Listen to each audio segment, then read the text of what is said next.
আচ্ছা বলুন তো, কলিযুগে কোন দেবীর শক্তি সবচেয়ে বেশি প্রভাবশালী?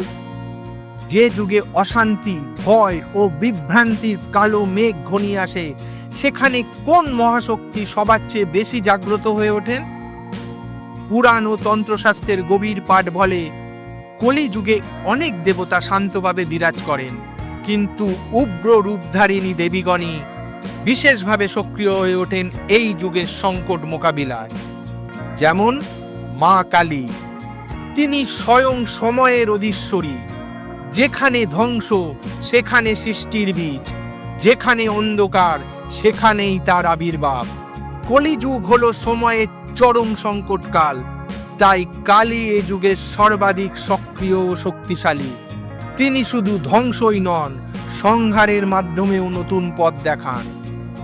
2 নম্বর, মা তারা, তিনি ঘোর অন্ধকারেও জ্ঞানের আলো দেখান। তন্ত্রমতে তাকে বলা হয় তারিণী, যিনি পার করিয়ে নেন। যখন মানুষ পথভ্রষ্ট, ধর্মের মর্যাদা ক্ষুণ্ণ হয়, তখন তারার কৃপায় হয় একমাত্র ভোলা স্বরূপ।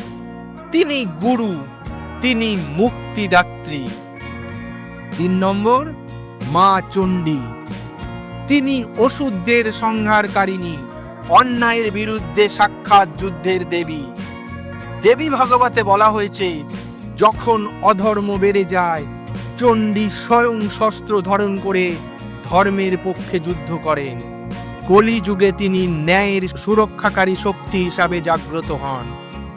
অর্থাৎ কলিযুগে শক্তি উপাসনায় সর্বাধিক ফলপ্রদ বলে মানা হয়, কারণ এই যুগে দেবী কেবল মঙ্গলই দেন না, তিনি সরাসরি রক্ষা করেন, অন্যায়ের শাস্তি দেন এবং ভক্তকে সংকট থেকে উদ্ধার করেন। কলিযুগে দেবী দূরে নন, তিনি আমাদেরই মধ্যে, আমাদেরই চারপাশে এক ভয়ঙ্কর সক্রিয় রূপে বিরাজ করেন। তিনি ভয় দূর করেন, অন্ধকারে পথ দেখান আর অন্যায়ের মুখোমুখি দাঁড়ান।